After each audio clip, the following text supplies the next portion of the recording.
नहीं चलने देना। तो सर, जैसे भारतीय जनता पार्टी अभी सर नवनीत भैया ने बोला कि 400 पार का नारा दे रहे हैं ये। आपको क्या लगता है भारतीय जनता पार्टी है क्या? एक पार्टी है, पॉलिटिकल या संगठन है? आपको क्या मानना है? देखिए, वैसे तो शुरुआत जब हुई थी इसकी जनसंघ से बदलने की, तब तो ये बातें पार्टी थी। उसके बाद धीरे धीरे इसमें विस्तार होता गया तो एक संगठन बना। लेकिन अब ये दो व्यक्ति हैं, सीधी सी बात है, मोदी जी और अमित शाह जी मुट्ठी में, बिल्कुल। अब भाजपा का कोई मतलब नहीं है। अब जो भी है, मोदी ही भाजपा है और भाजपा ही मोदी है, बिल्कुल कोई मतलब ही नहीं है। आप देखो, चुनाव में भी कहा जा रहा है कि बटन दबाइए, वोट सीधा मोदी को जाएगा, भाजपा क्यों नहीं जाएगा, वोट सीधा मोदी को जाएगा। हाँ, तो अब भाजपा बिल्कुल वो नहीं रही है। भाजपा में वो बात नहीं रही कि जिसको आप हो कि नहीं, वोट कैटर वाली पार्टी। हाँ, समझे आप, कोई बात नहीं। तो आपका क्या मानना है इसमें? ये मेरा इसमें थोड़ा सा तर्क थोड़ा सा अलग है। मेरा तो ऐसा मानना है कि देखो, भाजपा के पास वो स्वर्णिम युग अभी चल रहा है कि उनके पास अभी एक ऐसा नेता है जिसका चेहरा दिखा करके वो लोग वोट मांग सकते हैं, और वो चेहरे का इम्पैक्ट लोगों पे इतना ज़्यादा हो चुका है कि लोग अब उसमें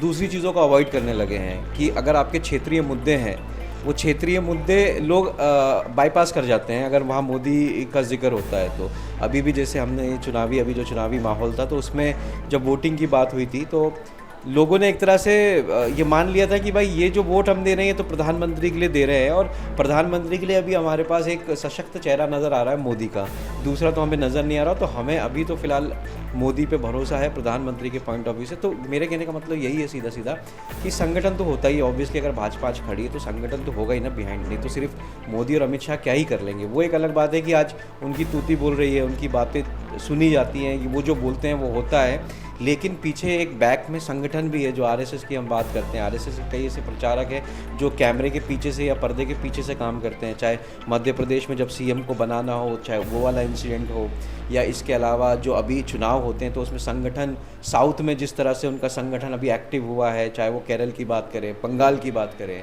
तो कहीं ना कहीं संगठन तो है और एक मजबूत संगठन है। लेकिन उस संगठन को जो चेहरा रिप्रेजेंट कर रहा है वो भी प्रधानमंत्री मोदी का है, और ये भाजपा की शायद गुड लक है कि उनके पास एक ऐसा नेता है कि जिसके नाम पे वो लोग वोट मांग पा रहे हैं। और ये तो हर हर हर पार्टी का दौर रहा है। कांग्रेस के समय में भी देखें तो इंदिरा गांधी, राजीव गांधी, ये वो नेता थे जिनके नाम पे कांग्रेस को वोट मिलता था। कांग्रेस की भी आप बात करो, देवकांत भगवान ने कहा था कि Indira is India, India is Indira. सही कह रहा हूँ। एक फेस था जो कांग्रेस शायद उससे अभी निकल चुका है, भाजपा में वो फेस आ चुका है। अब कांग्रेस किस तरह से इस चीज़ को आगे लेगा और कैसे वो अपने संगठन को बिल्ड करके, या कौन सा वो नेता होगा जिसके नाम पे लोग कांग्रेस को वोट देंगे, ये आने वाला समय बताएगा। लेकिन फिलहाल के लिए तो ये है कि मोदी इस भाजपा, भाजपा इस मोदी, यही मैटर है अभी तो। देखिए, इसमें एक तर्क मेरा भी ऐसा है कि भारतीय जनता पार्टी जो है वो ना ही अब पॉलिटिकल पार्टी रह गई, ना वो एक संगठन रह गया। मेरे हिसाब से वो एक पॉलिटिकल इंस्टीट्यूट बन चुका है। बाकी पार्टियों को उनसे सीखना चाहिए, क्योंकि अभी जो प्रचार प्रसार चल रहा है 2014 की अगर अपन बात करें, तो उन्होंने एक मीडिया हाउस को कैप्चर करके अपना एक बेस बनाया। एक मीडिया हाउस नहीं, कई मीडिया हाउस, मतलब कि एक बेस बनाया उन्होंने अपना इंडिया के अंदर। उसके बाद 2019 के चुनाव में उन्होंने, उसके पहले फ्री इंटरनेट जो हुआ, तो वो उनको मालूम था कि ये फ्यूचर जो है धीरे धीरे डिजिटल होगा, तो उन्होंने पहले टीवी का माध्यम पकड़ा, फिर मोबाइल का माध्यम पकड़ा। अब 2019 से 24 के बीच में उन्होंने प्लांट कर दिया हर घर में अपना एक व्यक्ति। तो उससे क्या हुआ कि उनका जो लोकल बेस है वो मजबूत हो गया।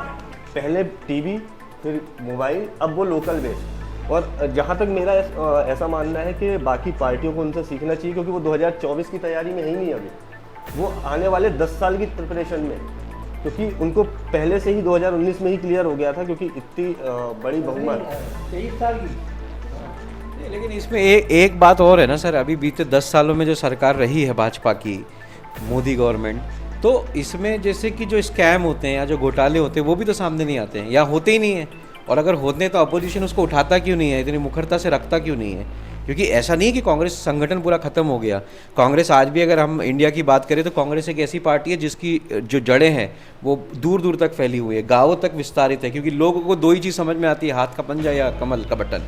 तो अगर भाजपा के राज्य में 10 सालों में अगर स्कैम हुए हैं, घपले घोटाले हुए हैं, तो वो उजागर भी होने चाहिए, या तो फिर नहीं हुए हैं। क्योंकि कोई घपले घोटाले की बात ही नहीं करता है। बात तो ये होती है कि जैसे कि अभी बीजेपी की बात हो रही, तो बीजेपी के लिए भी ड्रॉबैक ये हो गया कि उन्होंने जो भ्रष्टाचार के आरोपी कांग्रेसी नेता थे उनको अपनी पार्टी में ले लिया है। तो बात तो ये होती है कि आपने जो महाराष्ट्र के जो अजीत पवार है उनको अपनी पार्टी में क्यों ले लिया, प्रफुल्ल पटेल को क्यों ले लिया।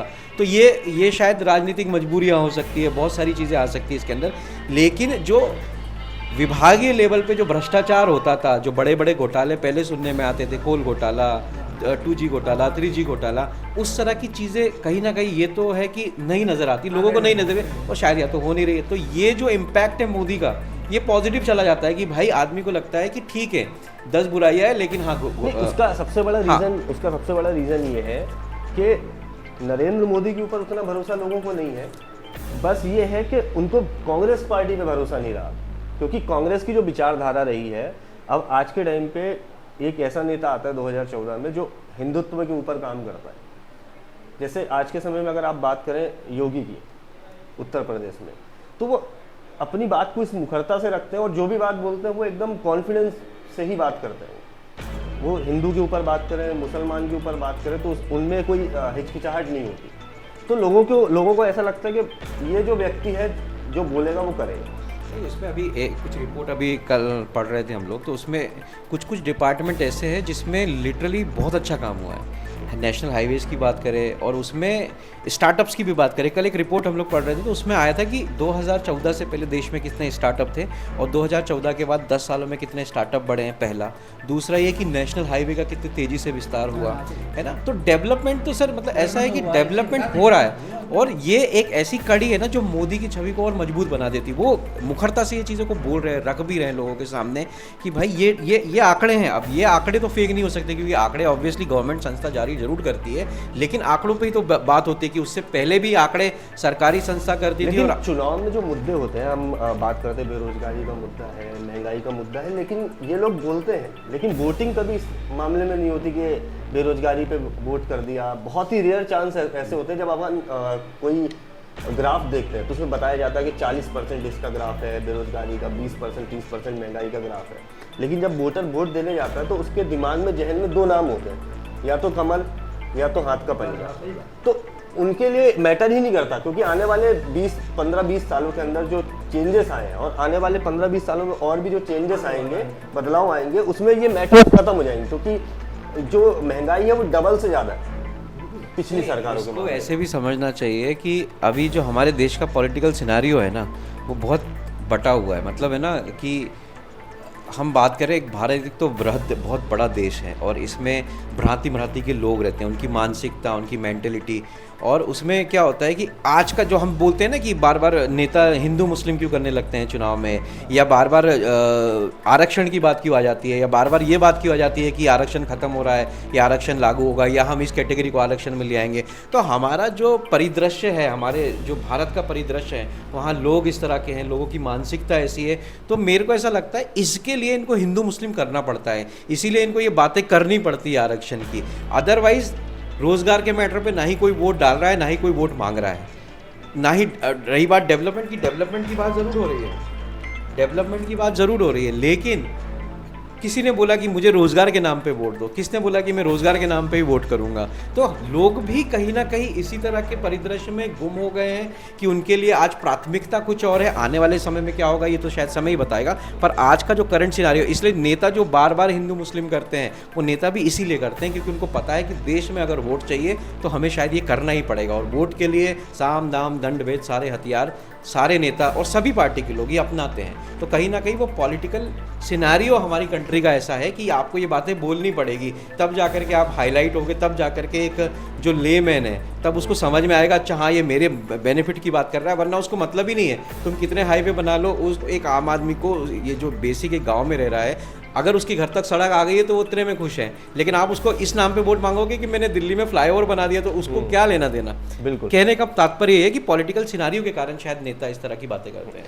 देखिए, राजनीति का मतलब यही है। हिंदुस्तान में जब से राजनीति शुरू हुई है तब से जाति का मामला हो, हिंदू मुसलमान का मामला हो, हर पार्टी ने करा है। कोई बीजेपी ये पहली पार्टी नहीं है या कांग्रेस ऐसा नहीं है, हर पार्टी ऐसा करती है क्योंकि सहूलियत की राजनीति हर कोई करना चाहता है। तो आपका इस विषय में क्या मानना है, आप हमें कमेंट करके जरूर बताइएगा। धन्यवाद।